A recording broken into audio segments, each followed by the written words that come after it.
Bonjour les amis, bienvenue sur Tu joues quoi pour cette nouvelle vidéo. Aujourd'hui nous allons repartir à explorer un zombicide avec Marvel Zombie. Donc ce coup-ci la grosse boîte, la vraie boîte de Marvel Zombie, parce que l'autre jour je vous avais présenté une version un peu plus réduite de zombicide Marvel avec Marvel Zombie, la résistance des héros, dans laquelle vous incarniez des héros qui allaient taper les zombies, donc les héros zombies, etc. Donc là c'est l'inverse, eh bien vous allez jouer des héros zombies et vous allez tenter de dévorer du citoyen et des agents du Shield pour remplir vos missions et surtout ne pas tomber dans la frénésie de la fin. Vous allez découvrir ça tout de suite dans l'explication et puis on se retrouve juste après pour mon avis sur Marvel Zombie. Alors juste avant d'aller voir les explications, eh bien c'est un jeu de Michael Shinol. Alors avec mes lunettes j'ai toujours du mal à voir sur le côté. Michael Shinol et Fabio Curie d'après un concept original de Guiton Lulien et Raoult, illustration de Marco Cecchetto. Voilà les magnifiques illustrations, on est vraiment dans l'esprit de la bande dessinée, donc ça c'est super. Donc ça c'est pour 14 ans et plus pour 1 à 6 joueurs. C'est édité chez Cool Mini or Not et c'est en français chez Asmodée. Donc voilà, Marvel Zombie, on voit ça tout de suite.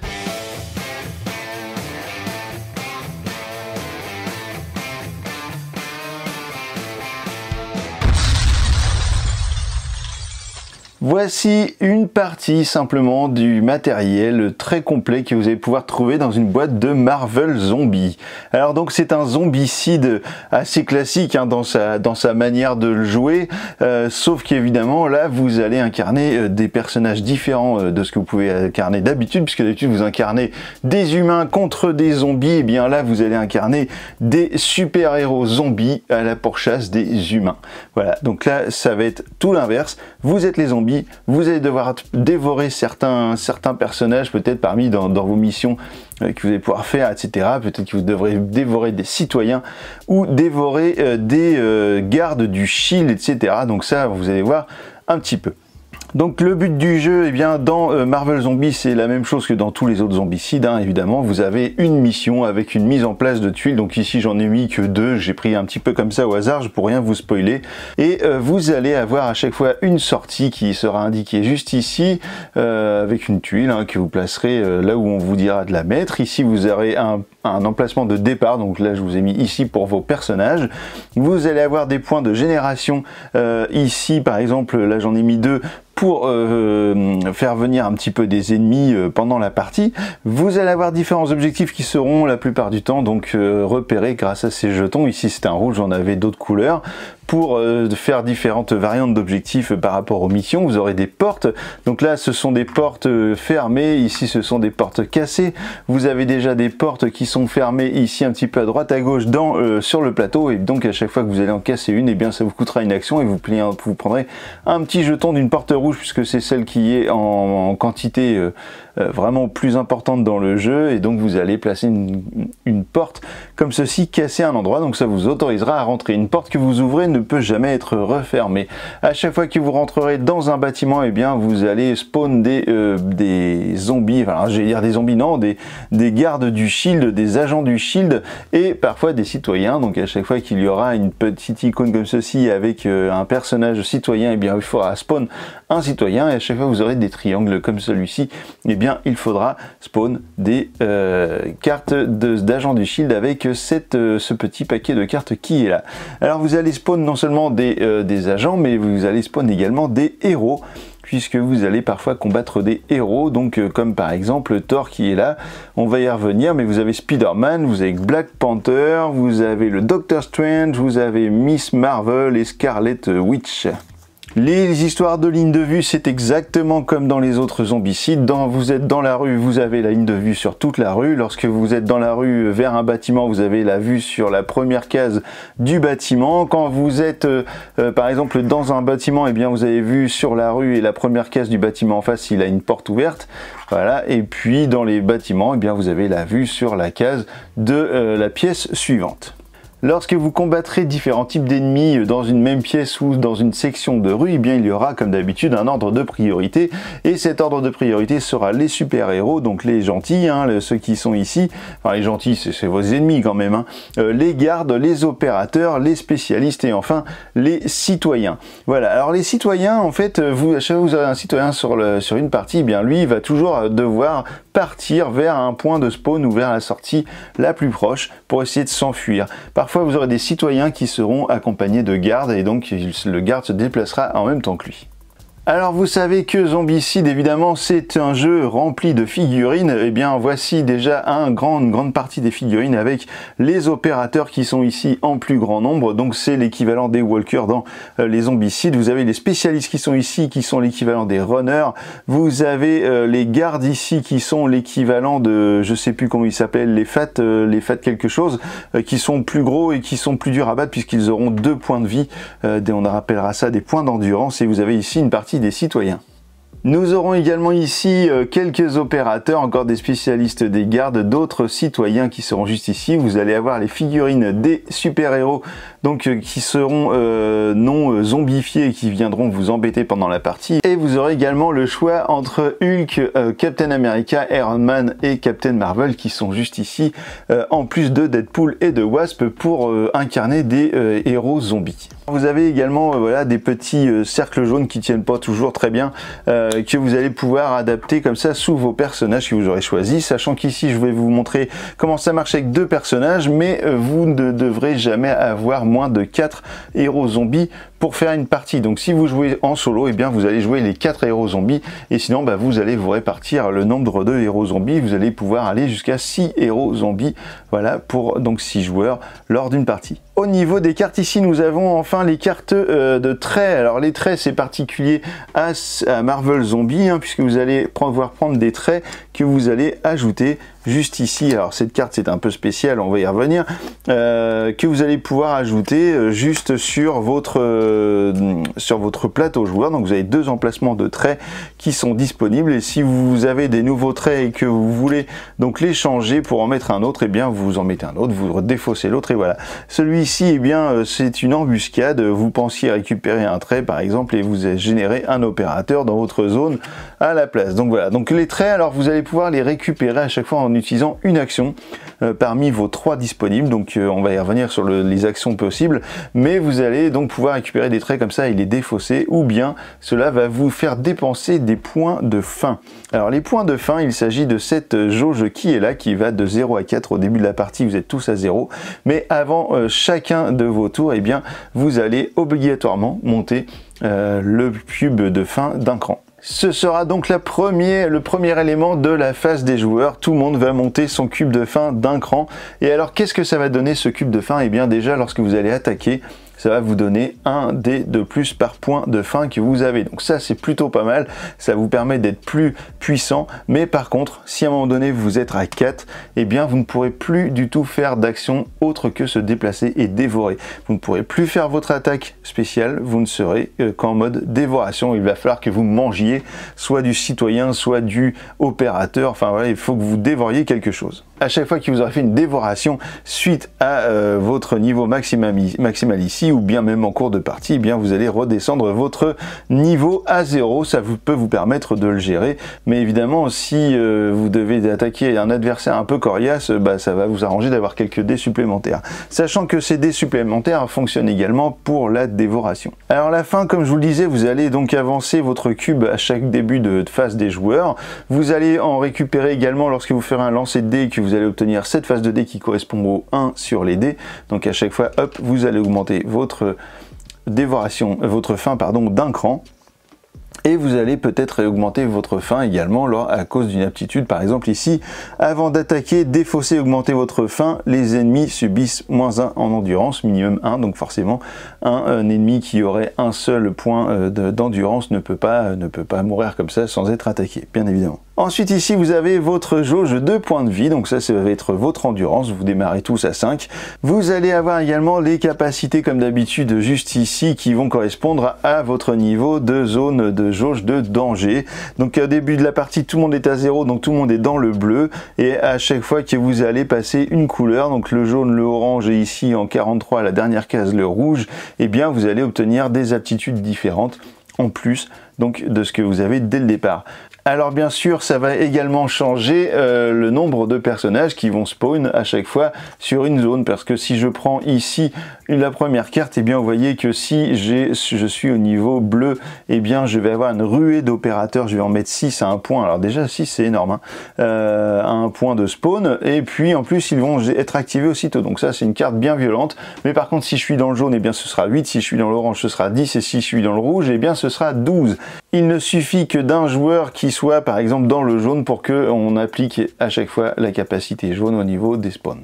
La dernière case ici sur votre plateau joueur sera réservée aux cartes de citoyens, car lorsque vous allez récupérer un citoyen, que vous allez le dévorer comme Monsieur Wong qui est juste ici, et bien vous allez prendre sa carte et le placer juste ici sur votre plateau de joueur, et la capacité qui est indiquée sur cette carte, et bien vous allez pouvoir en bénéficier.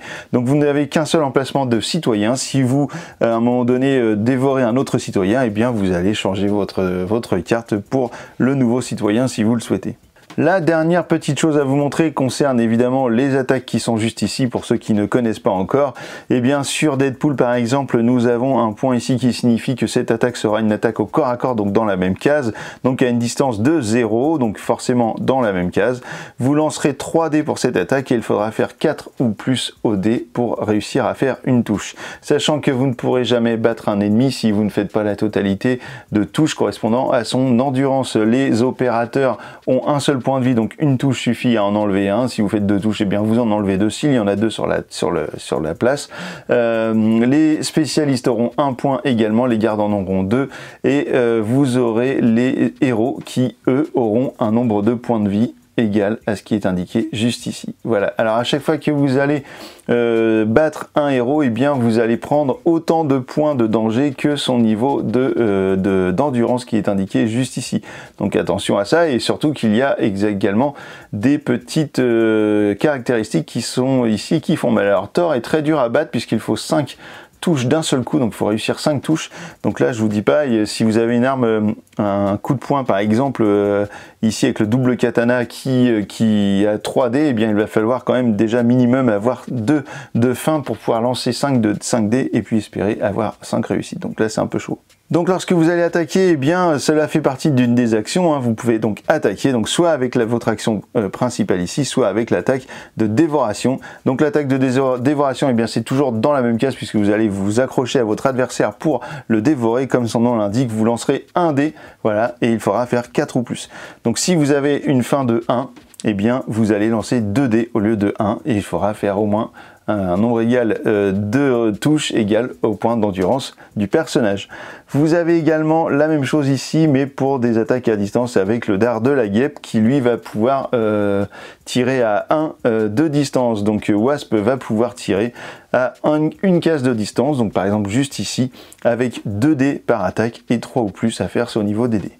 Je vous ai tout dit, on essaye un petit peu comme ça de voir. Alors donc on peut attaquer, on peut ouvrir des portes, on peut gagner un trait pour le mettre ici ou le remplacer si on en prend un nouveau, et on peut également se déplacer. Donc se déplacer, eh bien un point d'action vaut un déplacement, et puis à chaque fois vous allez donc vous déplacer comme ça. Si vous arrivez dans un bâtiment, eh bien vous allez faire exactement la même chose, un point, un point. La problématique va être lorsque vous aurez des ennemis sur votre case, puisque là par exemple il y a 2 personnages qui sont juste ici, des opérateurs, et bien mon déplacement va me coûter donc 3 actions, puisque une action de déplacement plus 2, car ils sont 2 personnages sur la case. Donc déplacement, ouverture de porte, gain de trait, attaque, et la dernière chose, eh bien c'est une interaction avec un objet d'objectif, un objectif, voilà, vous pouvez ramasser un objectif. Alors la plupart du temps, le scénario vous dira que combien de points d'expérience, combien de points de danger vous gagnerez grâce au fait que vous avez récupéré un objectif par exemple.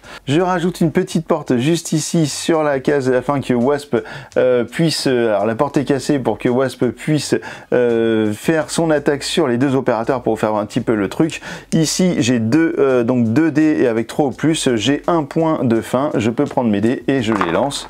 Hop, je dois faire 3 ou plus, j'ai fait 2 pour 2 shoots, 2 réussites, et bien les 2 opérateurs s'en vont et je vais prendre donc 2 points de vie, 2 points de danger.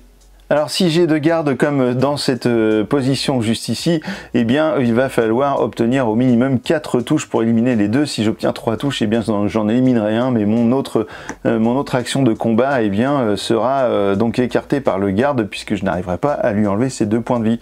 Vous allez donc faire ça à chaque fois.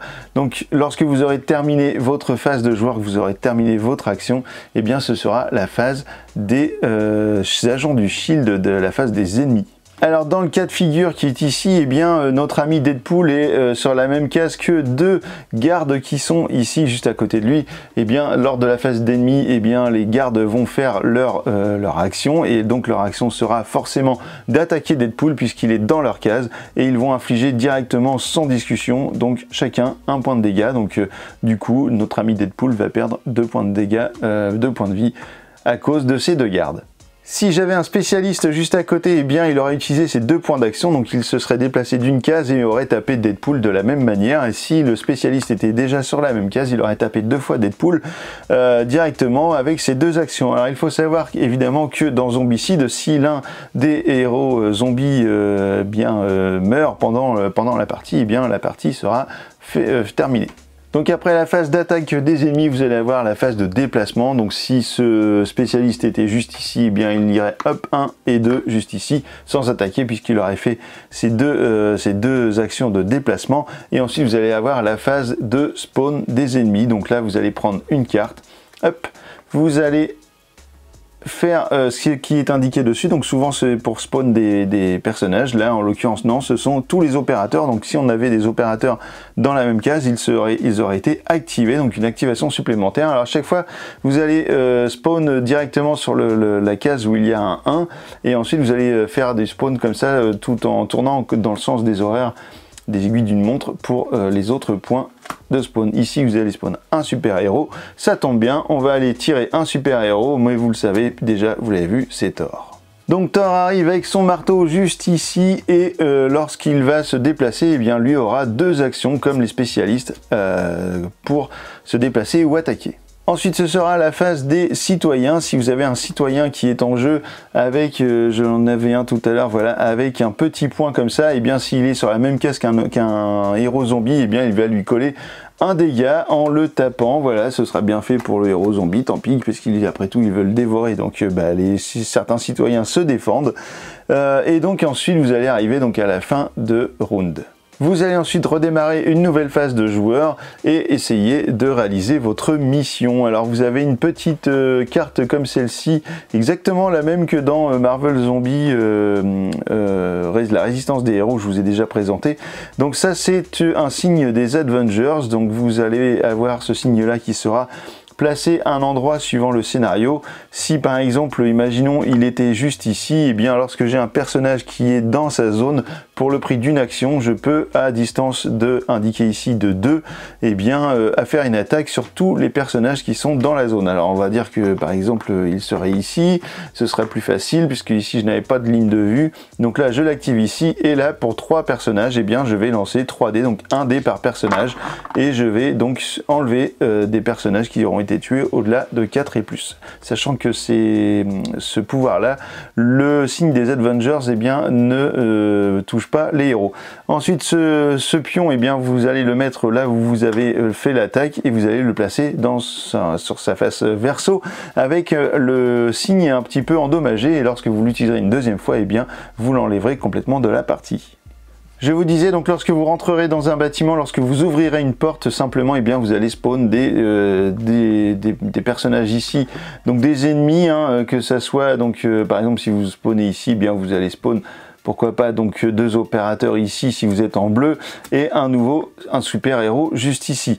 Donc là, quand vous avez beaucoup de super-héros sur le plateau, je peux vous dire que c'est compliqué. Vous allez spawn également donc un citoyen juste ici, et donc lui, son seul but sera de partir, de fuir le plus vite possible pour ne pas se faire croquer par les héros zombies. Bah écoutez, voilà, je vous ai tout expliqué sur les règles de Zombicide Marvel, et ben on se retrouve dans un instant pour mon avis. À tout de suite.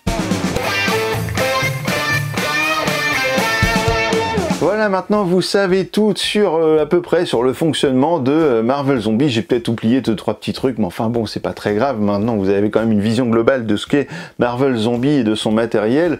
Donc qu'est-ce qu'on en a pensé? Alors déjà, au niveau du matériel, le matériel, comme dans tous les zombicides, il est complètement fou. Les figurines sont vraiment hyper précises, je trouve, et en plus, ce qui est intéressant, c'est que du coup, maintenant, vous avez plein de figurines d'agents du Shield. Vous aviez déjà plein de figurines de zombies un petit peu à toutes les sauces. Et bien maintenant, c'est des agents du Shield, donc ça, c'est plutôt cool.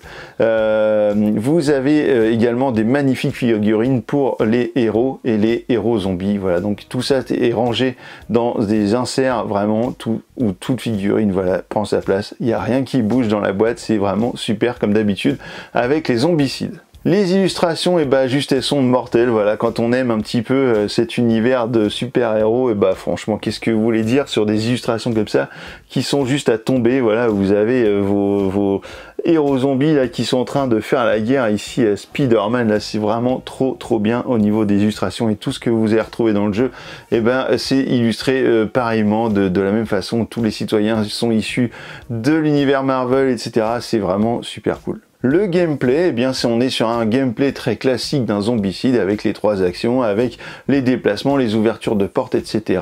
Sauf que là, eh bien, évidemment, vous avez la faim, votre jauge de faim qui monte et qui va soit vous embêter à des moments parce qu'elle va vous bloquer si elle est trop forte, mais elle va surtout vous aider à vous débarrasser de personnages très puissants comme Thor par exemple, qui a 5 points d'endurance et qui a surtout une attaque avec 2 points de dégâts.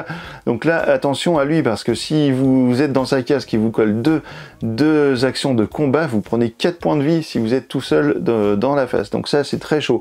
Donc heureusement qu'il y a la fin, parce que c'est la seule solution quasiment pour arriver à bout de ce genre de personnage, qu'il va falloir essayer d'optimiser avec les traits, évidemment, que vous allez pouvoir choisir, et puis donc essayer de les remplacer. Si les traits que vous piochez au fur et à mesure ne vous plaisent pas, vous allez pouvoir toujours les remplacer pour en prendre un suivant. Donc ça, au niveau du gameplay, on a vraiment un nouveau truc qui est vraiment bien. Ensuite, on a quand même les 2 attaques différentes, donc l'attaque particulière qui est vraiment propre à chaque héros zombie, et on a également l'attaque de la dévoration. Donc ça, c'est vraiment sympa aussi, puisque vous allez pouvoir comme ça vous faire plaisir à essayer à incarner vraiment votre côté zombie et aller dévorer comme ça les citoyens ou les opérateurs qui seront sur la place.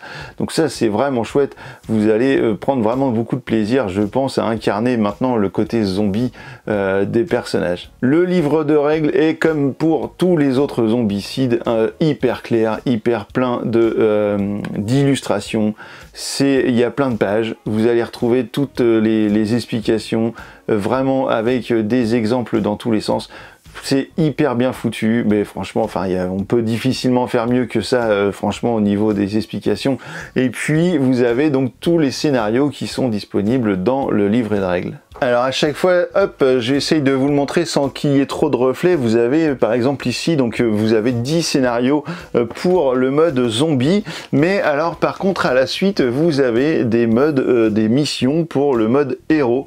Alors du coup, bah, en fait, ce qui est un peu bizarre, c'est que vous n'allez pas pouvoir jouer avec votre jeu à ces missions-là, parce qu'en fait, si vous n'avez pas la boîte qui correspond et qui permet de le faire, eh bien vous ne pourrez rien en faire. Il vous faudra la boîte La Résistance des X-Men pour pouvoir jouer à ce mode de jeu là et profiter des scénarios qui sont mis ici.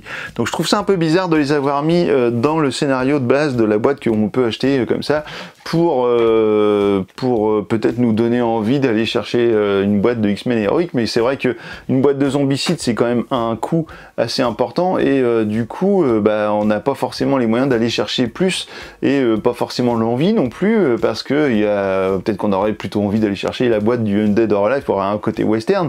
Et bien du coup je trouve ça vraiment pas génial de mettre ça dans la règle. Je trouve, voilà, ces scénarios-là, ils devraient être dans la boîte des X-Men, pourquoi pas, parce que de toute façon, ça permettrait de jouer avec. Donc vous avez également des cartes qui seront disponibles pour se jouer dans ce mode-là, mais c'est pareil, vous n'en ferez rien si vous n'avez pas l'autre boîte. Donc c'est bizarre. Les points positifs de ce jeu Marvel Zombie, eh bien déjà, c'est forcément le choix, sa thématique, voilà, où vous allez incarner donc les héros zombies. Je me répète un petit peu, mais franchement, c'est un des gros points positifs, c'est que là, vous avez vraiment un Marvel, un zombicide qui change, vous inversez les rôles. En plus, le choix des personnages qui ont été mis en héros zombies, je le trouve vraiment intéressant, donc ça, vous allez apprendre à les connaître et à les développer et à les utiliser, parce qu'en fait, évidemment, c'est un jeu en coopération, je vous l'ai pas dit, mais ça tombe de sens, et vous allez donc essayer de profiter vraiment de chaque capacité de chaque personnage aux différents niveaux de danger que vous allez développer. Donc ça, c'est vraiment un gros point positif. L'utilisation de la fin, c'est vraiment quelque chose d'intéressant également pour les points positifs de ce jeu. Les points négatifs, eh bien, c'est un petit peu les points que l'on pourrait retrouver dans n'importe quel zombicide, c'est que parfois vous allez galérer de ouf dans une partie parce que vous allez simplement pas avoir de chance. Et oui, la chance fait partie trop importante pour moi, je trouve, toujours dans les zombicides. Je sais pas comment ils pourraient arriver à changer ça, mais en tout cas, peut-être qu'ils en ont juste pas envie de changer ça, ça marche comme ça, c'est très bien. Et voilà, donc cette part de chance, elle est forcément très importante dans l'expérience que vous allez avoir avec votre zombicide, même le Marvel Zombie. Même si vous pouvez améliorer votre chance en utilisant les points, les traits, etc., vous allez quand même dépendre de ça. Et si vous avez vu là sur l'explication, j'ai tiré, pourtant j'ai bien mélangé avant, j'ai rien préparé, j'ai tiré quand même 2 super-héros. Donc là, si vous avez des super-héros à gogo, sur une partie, j'en ai eu 4 en jouant tout seul, j'en ai eu 4 sur le plateau à un moment donné, j'ai perdu la partie, quoi. Je me suis fait défoncer, en plus j'avais tort. Donc c'était vraiment compliqué. Voilà, en fait, si vous ratez vos lancers de dés et que vous avez une multitude de super-héros sur la partie, en fait, voilà, ça devient quand même vraiment très très compliqué, et du coup, juste à ce moment-là, vous n'aurez pas de chance. La rejouabilité, évidemment qu'elle est là, la rejouabilité, parce que vous avez 10 scénarios, et puis franchement, quand vous aurez terminé les 10 scénarios, même si vous voulez jouer en solo, vous ressortirez forcément votre jeu pour jouer avec vos potes à d'autres scénarios, et puis vous pouvez très bien créer vos propres scénarios, il n'y a pas de problème, c'est facile de créer des scénarios dans Zombicide, on prend les tuiles, on met des points, des objectifs, des machins, on se crée une petite histoire autour de ça, puis voilà, c'est parti. Donc voilà, la rejouabilité, elle est forcément énorme avec tous les Zombicides, je trouve, et puis donc ça, ce sera toujours un truc qui ne vieillira pas, vous pourrez toujours faire plaisir à des gens en sortant un petit Zombicide lors d'une soirée de jeu. Et écoutez, voilà, vous savez maintenant tout ce que je pense sur Marvel Zombie. Alors j'espère que cette nouvelle façon de vous donner mon avis vous plaît, voilà, j'espère que c'est intéressant, au moins que même si je dis parfois sympa ou cool, j'espère quand même que ça vous apporte quelque chose et que vous en êtes satisfait, plutôt que d'avoir quelque chose de plus court, plus condensé, et qui a priori pouvait gêner certaines personnes. Donc voilà, je fais l'effort de faire quelque chose de plus grand, de plus détaillé. Donc j'espère que ça vous plaît. En attendant, maintenant que vous savez tout sur Marvel Zombie, alors tu joues quoi?